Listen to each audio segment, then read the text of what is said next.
Hey guys, this is Protoman111 back with Let's Play Megaman Legends 2. When we last left off, we beat Bola, and we got the blue key card that we needed to actually access that panel in the beginning of the ruins. So let's go ahead and head back that way and see what we can find out.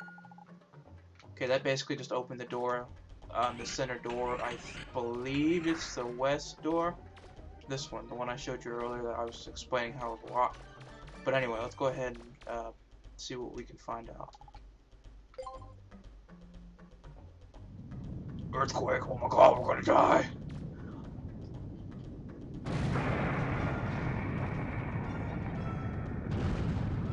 We're not. Okay, looks like there's a pathway up there we can finally access. We can finally get to the other side of the room. You should be able to get to the top of the tower now. Wait, I'm picking up multiple readings. The Reaver bots seem to have been activated everywhere. Be careful, Mega Man. So, in other words, things that were active or that weren't active before are active now, so be careful of that. A couple enemy changes and a couple layout changes. Well, no, more so enemy layout changes. Like, for instance, this wasn't there before, but it's nothing new. We've already seen that before. They're pretty much on a one-track mind. Just don't run into them or fall on them. Buzz, buzz. It looks like some kind of trap was activated when that tower appeared. Apparently the ruin constructed an additional pylon. Don't let it hit you because it actually does do a nice bit of damage to you. That electrically charged things upside your head don't tend to feel very good.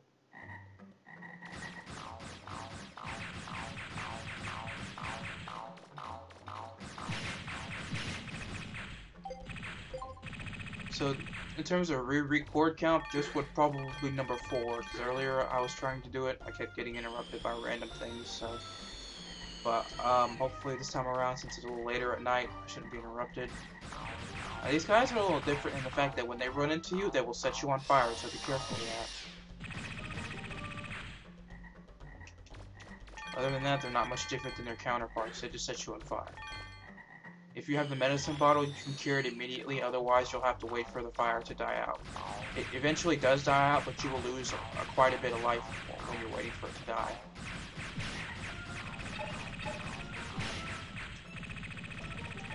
Okay, again, the trick I am doing is holding the fire button and tapping the forward button. Most of the veteran players will know how to do this, just so they fire faster. Okay, we're gonna make this easy.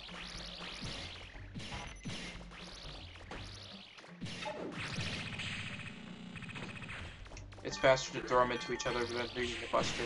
And, you know, if you're in the air and they smack you, you tend to, like, fall a long ways. Again, like I did there.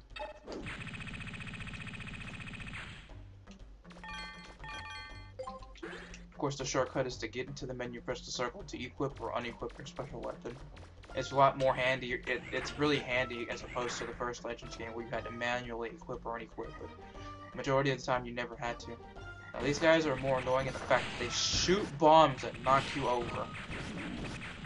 Hang out here for a minute, let him pass, and move. Don't stop. And you should have better luck with not getting hit upside the face, but apparently that's not happening tonight. The readings from that room are different from what they were before. It's like it's being flooded with energy. Can you see anything that looks different, Mega Man? Woo! That was a bit close.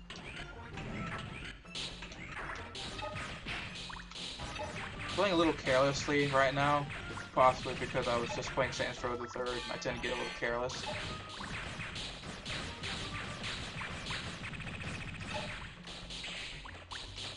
These little guys actually remind me of the snippets from Super Mario Bros. 2, i.e. Doki Doki Panic. But either way, the game was still pretty good. I liked it. I don't know about you guys. I liked it. It's actually one of the first few Mario games I was exposed to as a kid. I mean, the first obviously being the Super Mario Bros. Game, the actual first one for the NES. My dad had spent hours upon hours playing that game, and I would watch him. These two guys don't bother with because they'll mainly just nail you with their flamethrowers.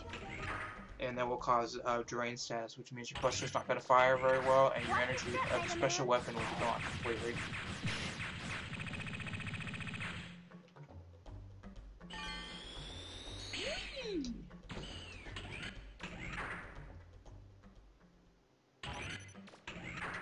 Okay, so this is a new part of the area. Of course, these guys are back. You can do damage to them when their mouths are open to fire those small little explosives. Shoot the mouth, it'll stop it for a minute, but then it'll restart doing it again. Try your best to avoid it if you can. Usually moving around a lot will help.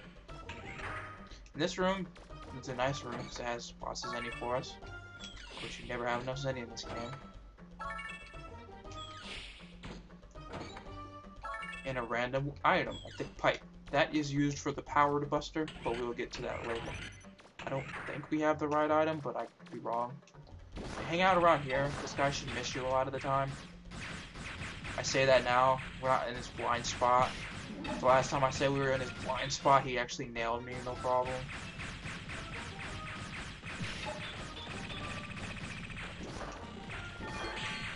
Yeah, like I said, those are just more of an annoyance than an actual threat.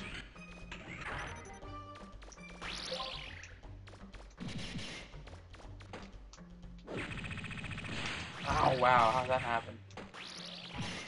That was good. I love invincibility frames.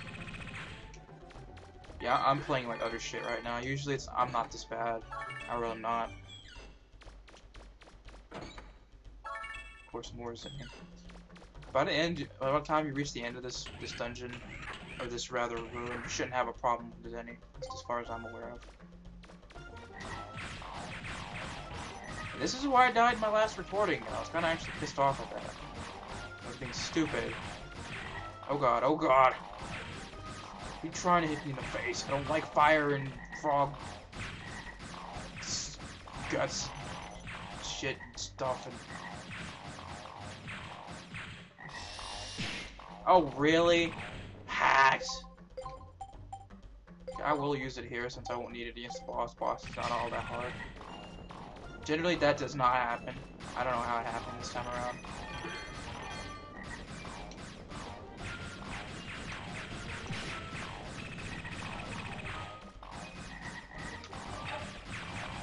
I try not to lock onto things because I tend to forget what's chasing me, because the lock-on forces your point of view to some other angle, and you may miss some things, so be careful of that. I mean, it's not something to be too overly worried about.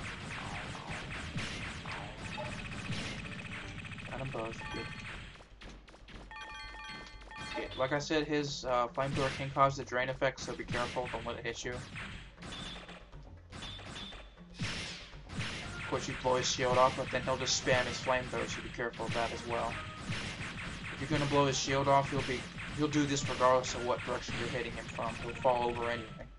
It seems their shields are their lifeblood, but whatever.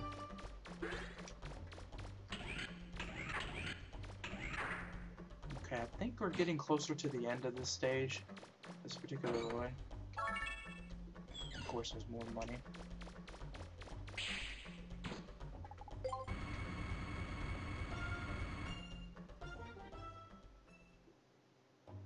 Yeah, we're getting closer to the end of this ruin, I believe. Nothing over here.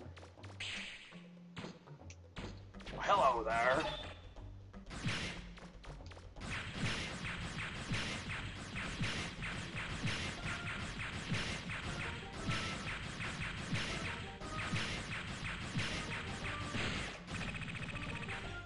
Yeah, that really wasn't a problem, I don't think. Whoa, whoa, ah! Yeah, you think I would have paid attention to that now, as many times as I've played this damn thing. I think I'd already know about that. Yeah, for some reason I remember playing this again and a shield enemy had spawned right there. I don't know why.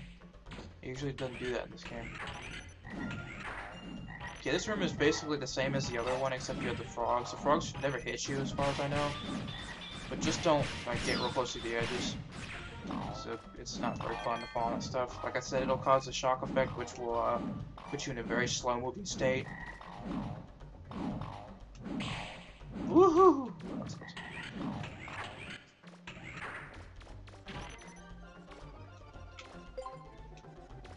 This place seems to love these shield guys. That's as bad as the tests did. It dropped quite a bit of health. Now look at the map. See two of these boxes lit up? The other two are mimics. Sometimes you can tell if you have the item, if you got the panel that shows the items for the stage, that it's a mimic. Other times you'll just have to kind of guess and figure out if it's a mimic or not.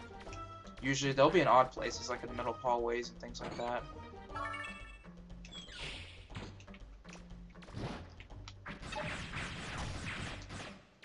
They move around, they may shoot bombs at you, or they may just give you Zenny and then shoot a bomb at you at the last second to make you think they give you stuff. So they try to be sneaky, but...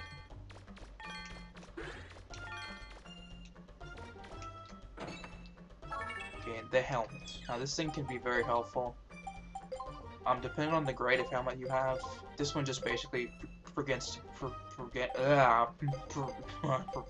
No, it helps you take damage better when you fall, and if you land on your head in midair after being knocked out in midair, you will not take damage. Now since we see data, you can kind of figure we're into the boss at this stage. I'm gonna go ahead and make a save here, because I usually have to make two. One in the ruins and another one in town, just because I messed up.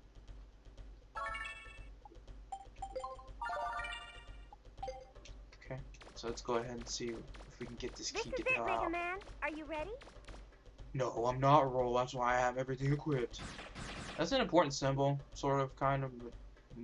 Just get used to seeing that whenever you get towards Elysium, The key we're looking which later for we will is go to. probably in this room. Spoiler. Be careful, Megaman. Yeah, so there's a key in this room, but that doesn't look like a key. Hey man, what kept you so long? Hey, Bola is the key, maybe. If you're looking for the key, I've got it right here. Just messing with you. I did get the key, but the Master Reaver bot ate it. I asked him real nice-like if he'd give it back to me, but he's not the friendly type, you know what I mean? You can have the key, if you can get it back from him. I mean, there's 3 more keys. Claymore will probably figure out a way to get them, so it's no skin off my nose. I better be going. See ya!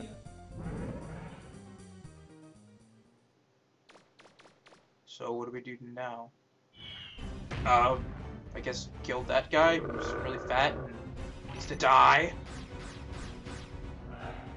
Okay, that's one of his attacks, bubbles that basically will home in on you. You can destroy them with a buster shot. Just be careful of that. Next, he'll use his tongue in various ways to actually hit you. Now, sometimes he'll actually overshoot his jump and use too much power, in which case he'll be stunned for a minute. Avoid falling into the floor and avoid going onto the sides, if you can avoid it. So far, he hasn't been nice about it. Like I said, he'll use his tongue. Sometimes he'll do a sweeping motion. Sometimes he'll just launch it at you, kind of a homing-like motion. Regardless, it's pretty obvious when he does the sweeping, because he'll shoot out to the side before he hits you. To do damage, basically shoot him in his mouth, much like Wart whenever you threw the vegetables at him in Super Mario Bros. 2. It's like that kind of thing. Now, if you ever get a moment like that, with the drill arm, run up to him and drill the shit out of him. It will kill him in just about a couple of seconds. Now, that thing I was just walking onto will actually heal him. He will actually try to eat it. Now, if you do not have a weapon with long range, hitting him at this range is going to be difficult. But with the drill arm, you can quite literally end this battle in a couple seconds. I will show you that in just a second. Ow. Ah! Get him to falter, I'm gonna drill the shit out of him. There we go. Get up close to him.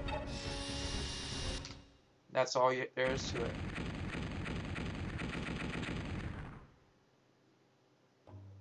Believe it or not, I did not know that trick until I read an FAQ. Believe it or not, even though it should have been initiative. Or I should have been obvious. But there is the first key.